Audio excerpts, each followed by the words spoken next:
get sliding into the slides on how to get more first meetings in the federal market.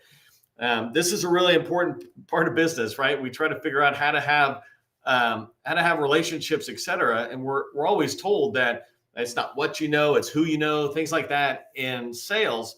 And so for me, it's always come down to how do you build those relationships? How do you start moving forward? There's this great line that people talk out there about you only get one chance to make first impressions. And I always thought that line was kind of interesting in the federal market, because unless you totally like drop a bomb and blow things up or something, like you just are so mean and horrible and you're that memorable, I kind of disagree with the idea that you only get one chance to make a first impression. If you're just a normal person, normal professional, and you're going out there, you've got more chances in there. The assumption is that people remember you. So if you go have these first meetings and make a first impression, the assumption is that they remember you. But literally, people often won't. They'll meet with you, they'll have an impression right then and there for a second, but then they've got life that's going around with them. And federal buyers, there might be tons of people they're meeting between the time you meet them and make an impression and come back. And so don't get caught up on you can only make a first impression. So if you've got other people you have talked to in the past, you can always go back to them, keep coming back. And that's a total normal thing. What's more worrisome than first impressions and making first impressions is even getting in there to be able to make a first impression. And that's what our training is about today, right? Is sometimes we struggle to get those first meetings. I might talk about this later. I can't remember if I put it in another slide, but I did a survey where I was asking people, what's your biggest challenge out there related to federal sales, right? Finding leads or finding people you can talk to, getting the first meeting, or having a follow-on meeting.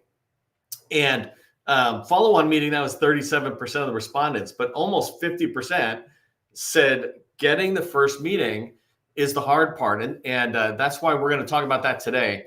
So we're going to drive down that topic today. I'm going to break the topic up into 3 sections. I want to first just talk about step 1, right? Having an objective that is really focused. It's something that you can achieve. And so I'll break that down. Today's training is really laying out 3 steps that will enable you to have more meetings. So the first step is have one objective you want to achieve. The second is then gather a bunch of people. I call this targeting, but create a target list of 50 or 100 people that are related to that objective. And then step 3, have a lead magnet. And this is something new I'm going to be talking about that provides value.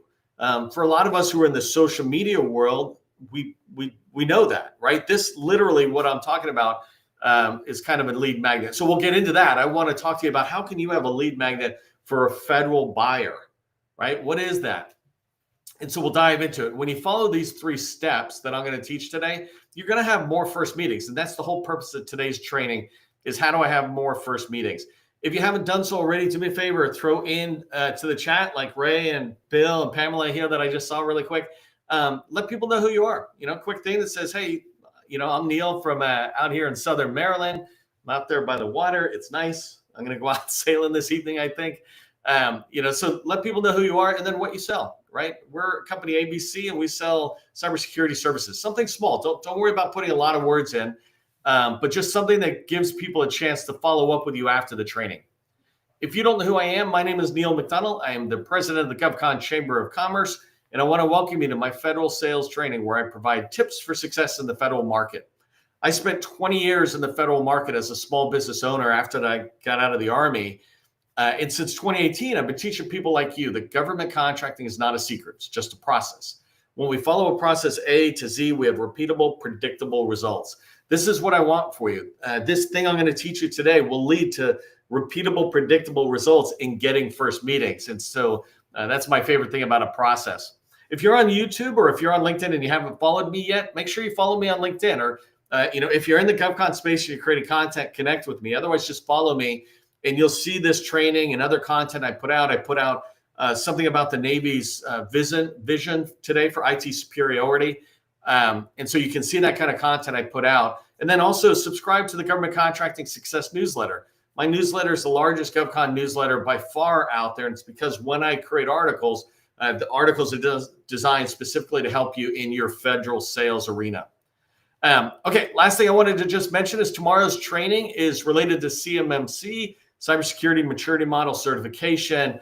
And let me just zoom this up a little bit. I want you to sit there and join me and Courtney Jackson. She is an 8A woman-owned small business government contractor who also helps companies with CMMC certifications, et cetera. And so she and I are going to go through just some of the process of what's going on with CMMC. It's here. I really want to also push onto it from a sales perspective. How will CMMC help or hurt me? That's why I said, CMMC, it can kind of really make your life better or worse. If you haven't registered, go ahead and do that here on LinkedIn. So if you want to get more first meetings, there's 3 steps I'm going to talk about. And the first step is having a clear objective that you're trying to achieve. One objective, right? This is really important. If you have multiple objectives, you're going to go everywhere. So let me start with an example of what I mean by one objective. If I'm trying to get first meetings, I might have an objective around, I want to get into one particular agency. Let me use a specific example. I want to get into the Coast Guard because last week I moderated a Defense Leadership Forum event. It was a fantastic event out there in Northern Virginia. And at this event, the head of all contracting for the Coast Guard, Admiral Jacoby, was out there talking about the amount of money the Coast Guard now has available, in my words, to kind of level set the Coast Guard, bring it up or true it up into the 2025 arena. And so that means they have $24 billion more dollars to spend. He was talking about how they have, usually just $1 or $2 billion extras sometimes that they weren't totally aware that was coming down the pike, but now they got $24 billion. My point is, that's huge for everybody I support. I'm like, there's people who do acquisition, there's people who do AI, et cetera, customers of ours. And so I want to get in there because I haven't been in the Coast Guard in a long time doing any kind of door knocking. I tend to be in DoD proper. So let's say one agency, I pick that agency. The challenge, the thing I want to do is not sit there and say, I also want to get in the Air Force. I also want to get into, the Department of Veterans Affairs, et cetera. When I do that, I'm spreading myself too thin. I want to pick one agency. Another example of one objective could be related to a particular opportunity I'm going after. And pick any agency. And if there's a good opportunity that I'm trying to do on Capture, then I want to focus on that when my mission is to get first meetings. I don't want to focus on multiple opportunities because I'll be distracted back and forth. The idea of Capture, when you're trying to do sales and you've got a pipeline, you've got opportunities, if you've got too many opportunities in there, you're not going to do service to any one of them in any real way. And so you want to stay focused as much as you can. And I might take an opportunity. By the way, I'm talking about Capture and sales. And so that's 6 to 24 month life cycles. So I can take an entire week or two and say, I'm ignoring these other things in the pipeline for a second, unless, I'll react if the customer says anything. But for the most part, I've got them far enough out that I'm tracking on it. So for me to pursue those opportunities, I can take a week or 2 weeks and say, look, I'm going to go heads down on this opportunity. I'm going to find all the different people or ways I can go in on an opportunity. So that's what I mean by one objective. I'm going to get first meetings around this one opportunity. And the third example that I'm giving you here is that I might pursue one type of office. I've got somebody who just joined a Call Plan AI, which I just launched. He joined it and he was telling me this morning or yesterday, because yes, we work on weekends. It's this morning or yesterday that he's going after he's got a meeting with a particular chief data architect or chief data and AI office. Anyways, my point is, you could say, I want one meetings with this type of person or type of office. So he might look at all these CDAOs across multiple agencies. That's okay because they're related to each other to a degree. I literally can go to a website and see all the chief data officers across multiple agencies. And so if I'm trying to get in and push for first meetings around chief data or around data architecture and data analysts, things like that, then that's okay. That's focused as well. That's one objective because you're going after the same type of person. A lot of them know each other, and the language or the things you would say in different meetings all kind of relate to each other. And it's the same thing with a teammate, right? I'm going to pursue one type of teammate.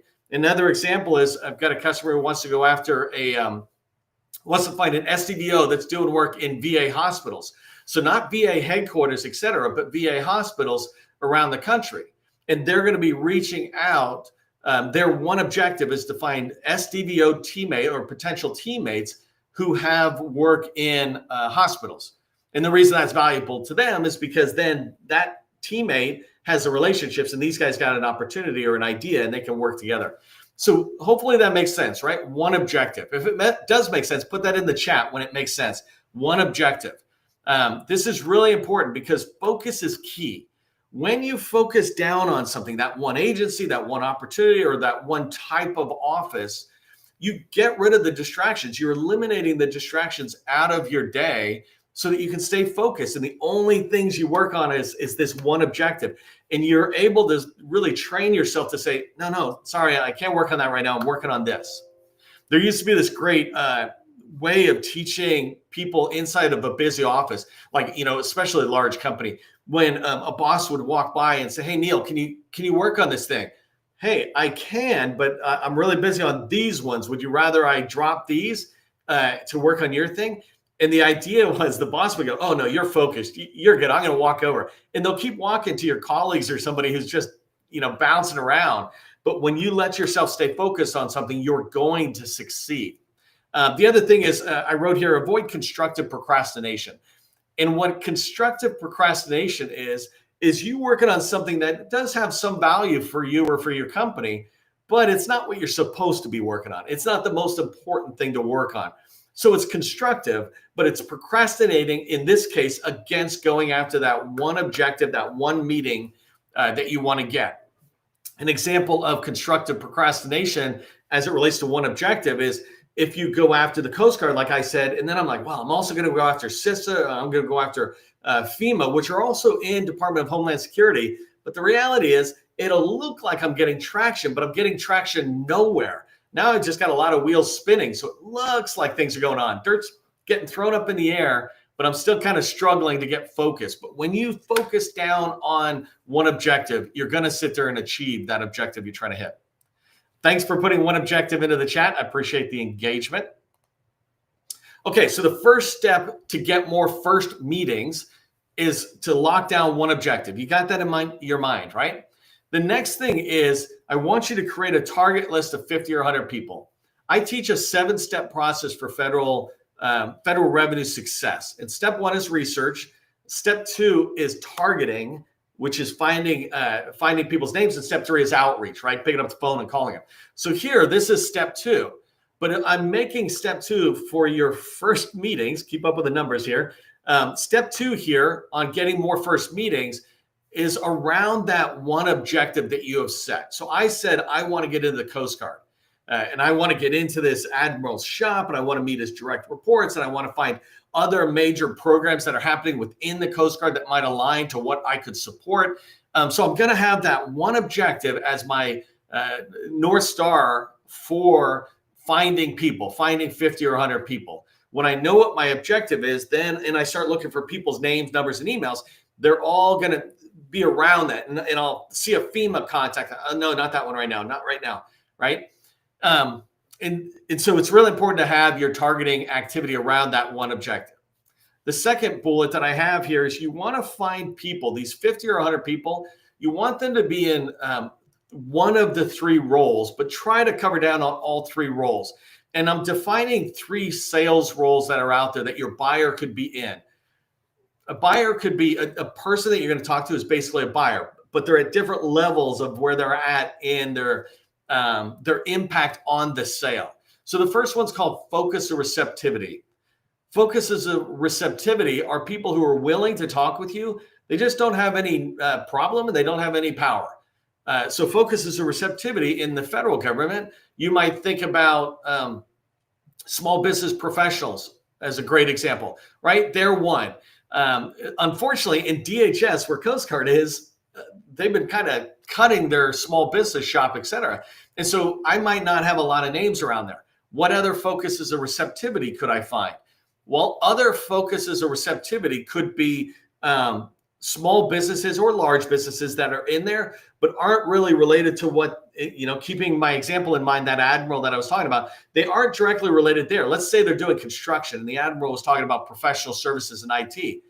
But if they're still in Coast Guard and they're doing something with construction or with ships or something, well, if I can get in and talk to them, they can even just give me guidance. How do I speak Coastie? I think that's what they call it, right? When it's a Coast Guard language, because every agency kind of has their own language, right? That's a focus of receptivity. They don't have the problem, they don't have the power, but they're willing to help you in any way they can that helps the ultimate customer, in this case, Coast Guard. So the first group of people are focuses of receptivity. Second group is focus of dissatisfaction.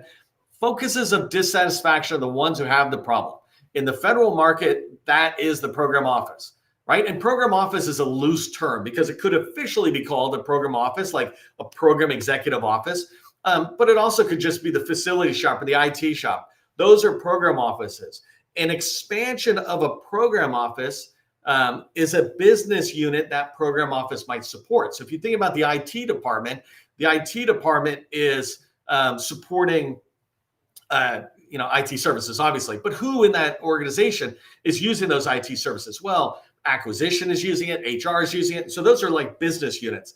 And so focuses of dissatisfaction are those people who would somehow or another have the direct problem, or what we call implication, or I don't know what it's called, like residual pain, right? They have residual pain in that business unit. So anyways, you want to find the people with the challenge, the problem, or the goals. And then the last group of people you want to find are focuses of power. This is your acquisition shop in the federal market. Focus of power are the people who can sign the contract. That's it. So there's all sorts of people involved in the buying life cycle, but the contracting officer, and in this case, I put the contract specialist as a focus of power, because even though they don't do the pen, they're right there, and Bob and Tom are talking to each other and getting that contract done. Every agency is a little different, but fundamentally they work together. And in this case, in sales, and I'm not talking from the government's perspective, from the sales perspective, they are your focus of power. So I want to be focused around one objective. I want to find people who are in those three different buyers roles, personas. And then the last thing I just mentioned here is how you can find these people. You can find them pretty quickly. I would find them by going into FPDS and finding anybody who's won contracts within the Coast Guard. Right away, that'll help me find large businesses and small businesses. It'll also allow me to find the contracting shop, and including the contract specialist and or contracting officer. And if you don't know FPDS, you can find that information in there. I've done a lot of training on there, but you can right away find these kind of people. And then you can also look at different, on their website, you can find different decks that are being shared that have people's names, et cetera. So you do your research. Second thing is DSBS, the Dynamic Small Business Search Tool, which has changed a little bit now. But the point is you can go in there and find small business owners.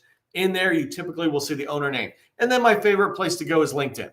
I'm on LinkedIn. You're on LinkedIn right now, except for our friends who are on YouTube and Twitter and Facebook. But for the most part, we're on LinkedIn. And this is where we can engage. This is where all of us engage on here. And it's a great way to be able to find more people.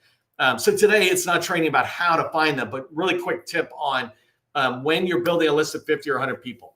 The reason you want 50 or 100 is because you're hoping to get 5 or 10 meetings. And that means you're going to need 50 or 100 people to reach out to talk to get rejected on, or to find out maybe they're not a good fit, et cetera. So you need a good pool of people. That's why I'm saying create a targeted list in here. I did want to share this one quick Navy example. Let me make my screen a little bigger. If you look at this example, what I was trying to say is if you have one objective, getting into the Navy, and then you start doing a target list of 100 or 50 to 100 people, in here, you can see I would be targeting on the left-hand side, women-owned business, SDBOs, 8As, all different kinds of businesses, small and large. I would be looking for contracting officers and specialists, small business professionals. I would look for the program office people. If you're not familiar with the term PCR, Procurement Center Representative, there are SBA people who do oversight on the agencies. And so they would be able to help you. The PTACs, they're now called Apex Accelerators, right? You can find them. And they have relationships in there, or they know industry partners who are already succeeding and maybe can make introductions, right? And so on the bottom side, I've got contract vehicle program managers. So if we look at the Navy, the biggest contract vehicle is Seaport Next Gen. I might go in there and try to find contract vehicle program managers, not just for the Navy's vehicle, but on any of those large primes. I might look for the people they have listed as program managers for that contract vehicle for Booz Allen, for example. And then the bottom one is going into LinkedIn. I would find capture managers or business developers in industry teammate partners where they're selling into the Navy or DoD, et cetera.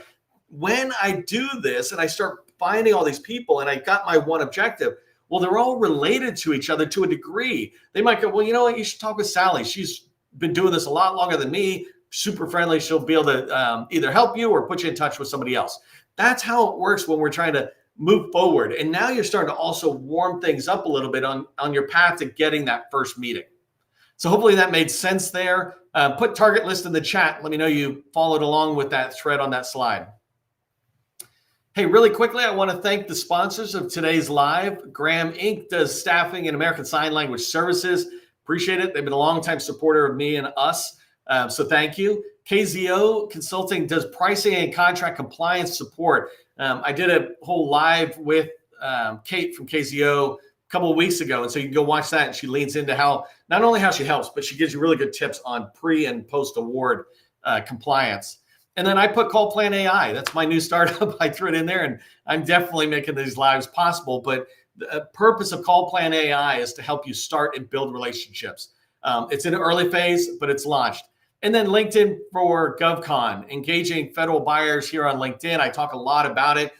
Check out LinkedIn for GovCon. It is run by my sister, Cecilia, who has been supporting the GovCon community with me since 2018. So she definitely knows the world. Okay, thanks to our sponsors. All right, so just tracking my time on here, but my last slide that I want to talk to you about is how do you give yourself a little bit more advantage to land that first meeting? So I could do all sorts of training. Here's how to write an email. Here's the best subject line, things like that. And definitely those things count. Today, I want to just talk about a lead magnet. And this is the third step to getting more first meetings. So have one objective that we talked about, build a target list of 50 to 100 people, and then have a lead magnet that's of value to them that they're going to value. If you're not familiar with lead magnets, let me just help us all understand. A lead magnet is something, so take those words and split it apart, right? A lead is the person you're trying to meet, right? A lead turns into a relationship. If I go to a conference and I get a whole bunch of cards, which literally I just did last week, those are all leads. I don't know them really well for most of them beyond just the meeting. And so those are leads, and I'm going to turn them into new relationships and maybe strategic relationships down the line. But and obviously, I might want to try to get first meetings. Those are leads. A magnet is how do I attract them, right? And that's that thing between them and me that's going to attract them. So that magnet, that lead magnet is going to attract the right people, the people I want to attract in. In my particular example, this live training is a perfect lead magnet for me because I want to attract you into my network and to hear about the things I do, et cetera, right? I want to help you, but clearly I'm also trying to attract you into my world, into my network.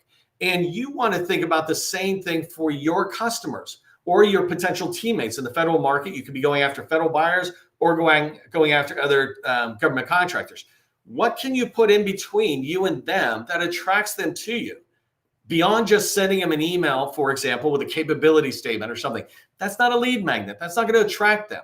You might be able to write an email that's really concise and clear, and maybe some of them will open it. But I want to give you something a little bit more, and I want to encourage you to think about having a lead magnet. When you have a lead magnet, you're giving away something in exchange for their time in this particular case. You want to get a meeting, and so you're kind of giving something away that you're hoping they will value. It demonstrates your expertise to a degree without boring them, right? It's giving them strategic value that they need right now, and kind of with the hopes that they're going to say, hey, let's meet, right? I do that with RFIs, by the way.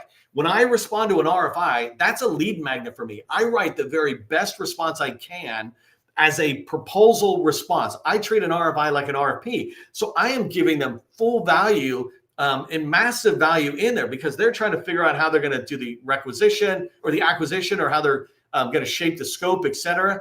Now, clearly, I'm hoping to push them over to saying, hey, let's just go with Neil or something, right? But when I write the response, I'm giving a massive value.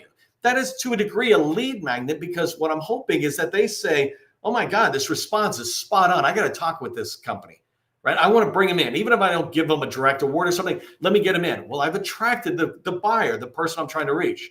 For you, a couple of examples that I have here. First one is you could use an agency org chart for teammates. So if I'm reaching out to another company and I know they're in the Army, remember early on I said I'm looking for SDVOs for one of my customer SDVOs who are working in the VA hospitals.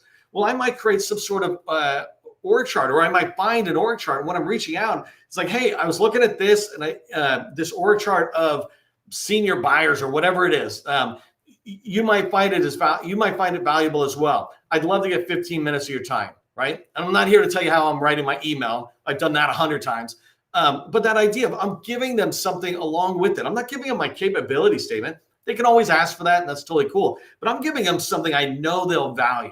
If you're selling into the Air Force and I reach out and I say, hey, here's an org chart that most people hadn't seen yet, you're going to go, hey, this is awesome. I'm not going to meet with Neil, but this is awesome, right? You got value. Or maybe you say, I am going to meet. The second example I have here is strategic documents. I tell this story, and I don't have enough time to tell the full story, but Gus, who's part of the chamber as well, he and I were working together, and early on, we found a strategic plan that he was using as a way to prepare for calls and going into meetings. And what he discovered is that he could reference the strategic plan, and many of the people he was trying to meet had never even seen the strategic plan, and they would ask for it. And because they were getting value, they felt a little more inclined to meet with him and to meet with us. And so if you have strategic plans like that, it could be a strategic plan in the same agency, or I could take a data plan that just got released, or cybersecurity plan just released from CISA, and take it over somewhere in the Army, and they might go, oh, I'm interested in what's going on, which goes to the third one, which is you could use a commercial case study. Here's what was being done in this hospital. Hey, VA hospitals, you might be interested in seeing this. Well, darn it, I am interested in that. Thanks. That's a good case study, right? You're not selling anything. You're saying, here's the challenge, here's the approach, and here was the results of the approach or the solution that we took.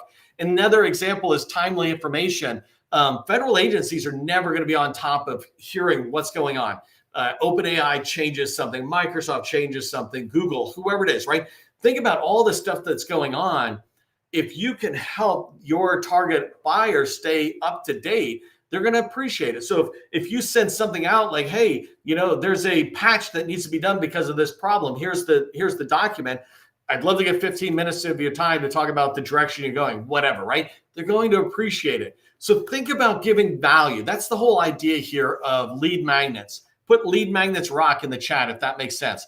The idea is giving them value, right? I really want you to think about giving value. So here, I'm out of time, but I just want you to remember these three things. First off, have an objective, one single objective when you're trying to get more meetings. Gather 50 to 100 people that are around that one objective.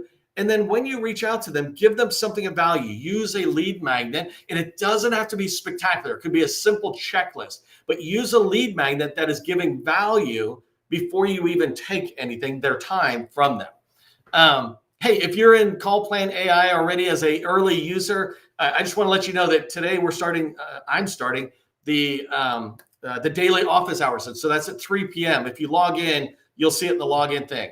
For the rest of us, just remember, government contracting, it's not a secret. It's just a process. Ending on time is a process. I'm out of here. I will see you in the next training.